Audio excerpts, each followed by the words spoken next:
So I'd like to do a review for Book of Boba Fett, Episode 3, The Streets of Mos Espa. Okay. Basically, Boba and Fennec are sitting around chilling, talking the strategy or whatever, and Lord Appeal asks to speak to him. Okay, he is a water monger. Basically, he deals with selling water. Okay, he tells him that a group of cyborgs are stealing his water, and he claims that the citizens of Tatooine do not respect Boba Fett. Okay, basically, Bib Fortuna kept order. Okay, he kept order. He didn't have the power the Jabba the Hutt had, but at the same time, he cut a bunch of deals. He paid off the mayor, but he kept order. He did it in his own way, but he kept order. Whereas people do not respect Boba Fett, and he's saying Boba Fett does not keep order. So he tells him, look, you're going to handle this problem, and I will double my tribute, and this will show that you have power. You know, people will respect you if you can control this street gang, okay?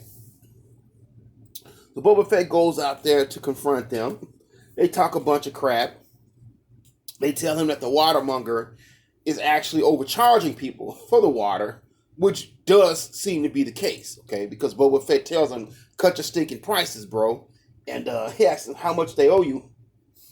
I think he says $1,300, and he says, look, here go $500. Kick rocks. The matter's resolved, all right? Now, the street gang tell Boba Fett that they don't have any work, okay? He asks them, why aren't you guys working? We don't have any work, all right? So he basically lets them work for him, okay? They basically become his enforcers, which that's cool because if he's supposed to be the guy in charge, he needs to have more soldiers and more people working for him. Because I didn't feel like some of the other episodes, like, where's your organization? I know you got the Tuskens or whatever.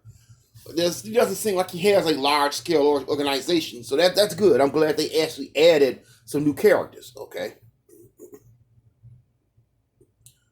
So basically, Fett is back at his little back-to-pod. And like I said, every time you see him in that back-to-pod, you know that's a flashback. That's actually a good tool. I like how they actually did that. That's a good way to let the viewer know, okay, this is a flashback. Okay. Instead of turning the screen black or doing some things that they've done in other science fiction shows or other TV shows, basically, every time he goes in that back-to-pod, you know he's remembering something from the past. It's flashback time. So basically, Fett is sitting back thinking about his time with the Tusken tribe. You know, he's got his little robes on. He's walking around on that beat, riding around on his little beast or whatever. He goes to gets the money that he's owed from the Pikes on behalf of the Tusken tribe, only to find that the tribe has been destroyed by the Nikto gang on his return. Okay, now when Fett goes there to pick up that money, they basically tell him, hey, you know what? We'll pay you or we'll pay these other people, but we ain't paying both of y'all. So we got this thing where there's another group of people saying that, hey, no, you pay us. So you know there's going to be a conflict going on. Okay. Now, while he's thinking back to his memories, he gets interrupted by Black Chrysanthemum, okay? The big black Wookiee. I can never say that name right, okay? He pulls him out of the pod, starts kicking his butt. It's this cool fight, man. It's actually a cool fight. I thought it was a pretty cool fight.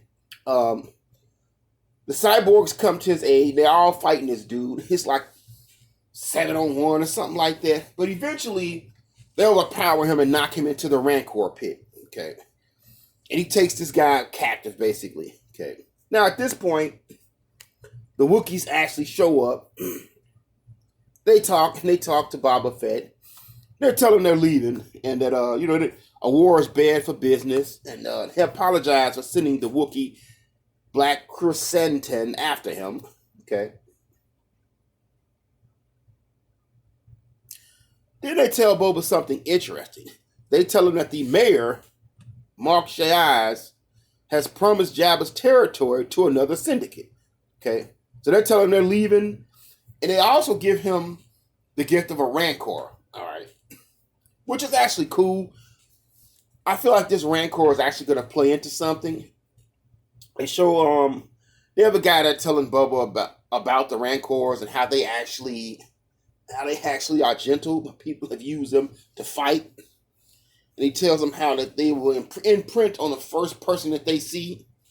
And Boba says, I want you to teach me how to ride him. So I feel like we got some real cool things that's going to happen with this Rancor. Something good is going to happen with this Rancor. I'm guessing that Boba's going to actually throw some people down there in the future, and the Rancor's going to eat them or something like that.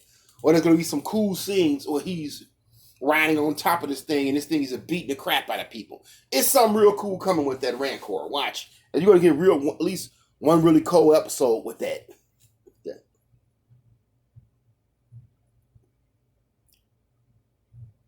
So, Boba tries to give them the Black Chrysanthemum back to them, and they said, we don't care. Do whatever you want with him. Boba lets him leave. But you already know what's going to happen. That Black Chrysanthemum is going to end up working for Boba. That's my prediction. That he's going to end up working for Dude, and that actually will be cool. I hope that actually does happen. Okay. So Fett goes to Mos Espa with Fennec, Shand, and the cyborgs to question the mayor. When they get there, he's not there. His major domo is there, and basically they do the same thing that they always do. They try and make an excuse. So the mayor's busy. The mayor got some other stuff to do. Giving Boba Fett this disrespect, he pushes his way in to the mayor's office. The mayor's gone. Okay, so the major domo gets up and runs away. All right, and they have this chase scene. He's driving in his car. The cyborgs are chasing after him, and they mess up his car. They run him off the road, jack his car up, and he tells them that the mayor is actually working with the Pikes. Okay, so later on, the Pikes begin arriving in Mos Espa, and Fett says, hey, it's time to get ready for war. I'm ready for these fools. Now, these Pikes, I'm not the most knowledgeable person about them. I've seen them in like an episode or two of one of the, I think was it maybe the Clone Wars or one of those animated series. I know they're thugs, they're criminals and they're thugs, but I only know them from one of the animated series. Actually, I have to do some more research on them. They actually seem to be fairly interesting characters. And actually, I hope they actually become major villains. Now, let me give you some things out my 2 cents about the episode, what I felt about it. The episode was not a bad episode, but you can tell it's a setup episode. It's really just setting up for other stuff that's going to happen. All right. After episode 2, I was fine with that because episode 2 to me was just awesome. That was awesome. I don't care what anybody say. People like to downplay it. Oh, it was okay. Nah, episode 2 to me was excellent. Okay, I'm cool with a setup episode because that's what this was, just setting up to some cool stuff that's gonna happen. All right. Some people have complained about the cyborg gang. All right. I don't have a problem with a gang of cyborgs there. That's actually cool. I thought they actually looked pretty cool. They don't look like they fit into the environment. You got this dark, dreary type of environment where it looks like there's a lot of poverty or stuff that people are just scratching and surviving, like good times. And here you got these cyborgs. They're in these colorful clothing, and they all look like they're well off. Now they say there's no work, there's no jobs, there's no work. But dude, there's no job, there's no work. How can you afford all these cyborg parts? How do you have these fancy hover bikes? Okay, how you got these nice stylish clothes on? I mean, these dudes literally look like they could be they could be in a music video. Honestly, they look like they could be in a music video or Dancing with the Stars or something.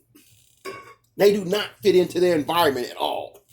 You got nice fancy clothes on. You got beautiful bikes. We broke. We ain't got no work.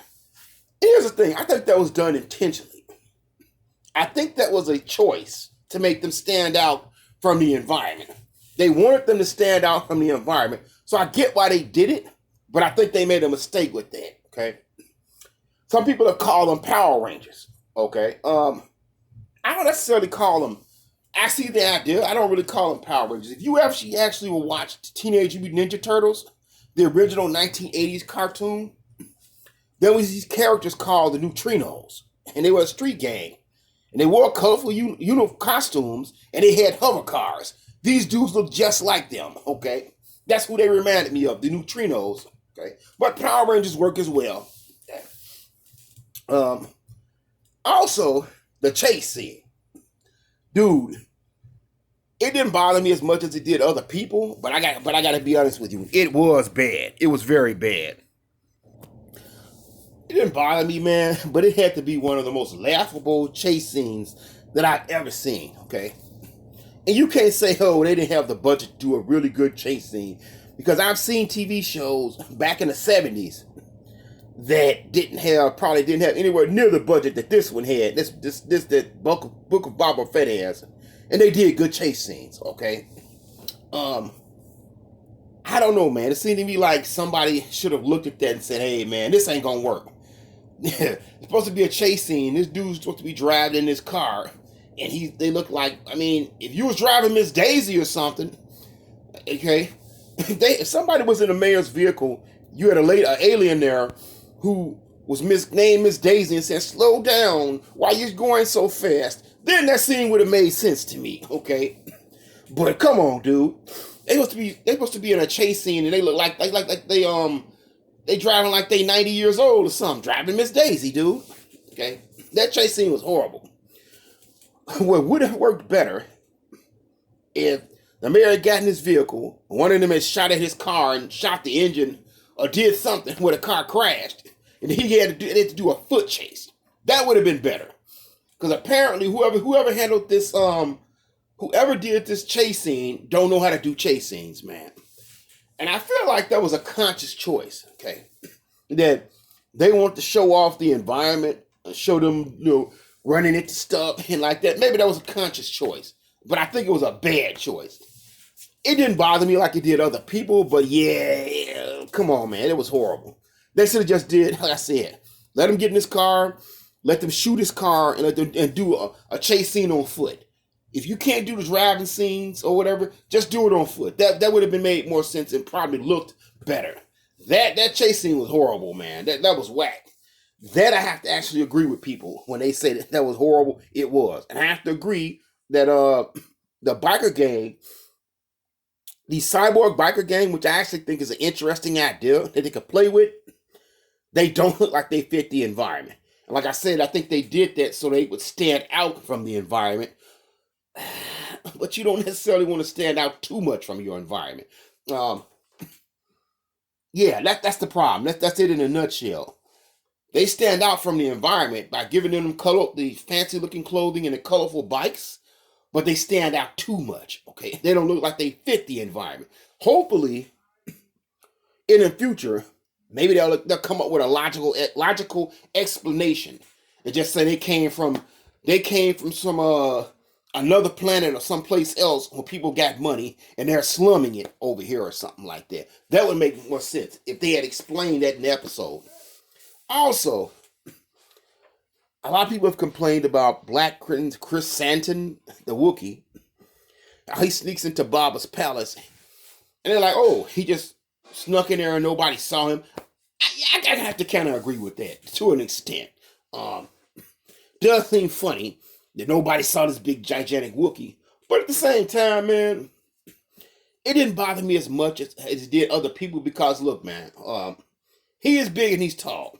He's not Godzilla, dude. He's not Godzilla. He ain't King Kong. It is not impossible for a big, tall dude to sneak in someplace and not be noticed. I actually hope that they explain it. Okay, I'm thinking possibly. There are a number of actually logical explanations for that. It is possible that there's someone working for Boba Fett that is also working for the Hutts who let him in there.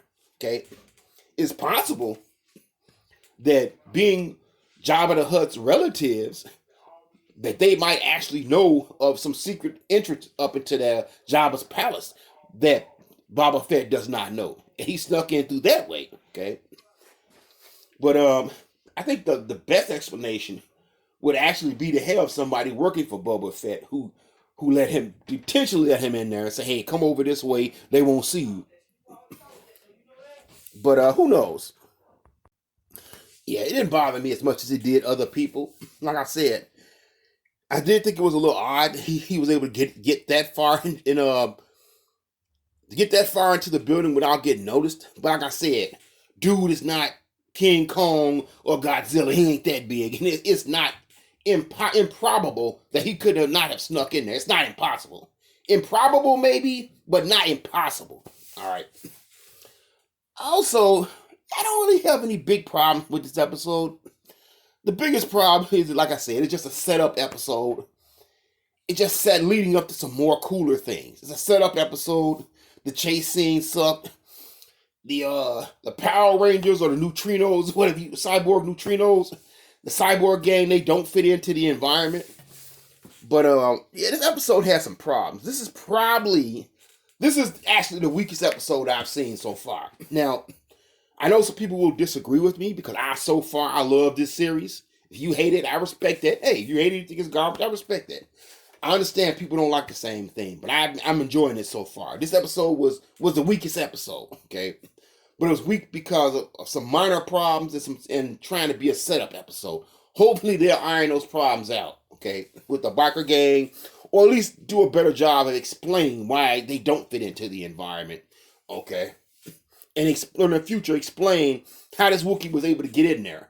Like I said, you could easily explain it, but will they explain it is a problem. Now, in one of his flashbacks, you see that the Tusken village that he was hanging out, they got messed up, they got killed. I don't know, man. I hope in the next episode that they actually show that if any of them survived or not. There's one character I know that people really want to survive, and that's the female Tusken, because everybody likes her. I'm hoping she did survive, okay? I like to see her. I actually like to see her in the future, come back in the future and be part of his gang. People liked her. And at some point, man, I don't know if this has ever happened, I actually want to see what one of these Tuskens look like without their mask, okay? Because I don't think I've ever seen in anything what they look like without those masks. But so far, man, I'm enjoying this series. This is a weak episode. This is the weakest episode. It's not the worst thing I ever watched on TV. I've seen worse. I think people kind of blew the problems up. People like to blow stuff out of proportion. This episode does have a lot of problems. Hopefully they will iron out some of these problems going forward. But it was a decent episode.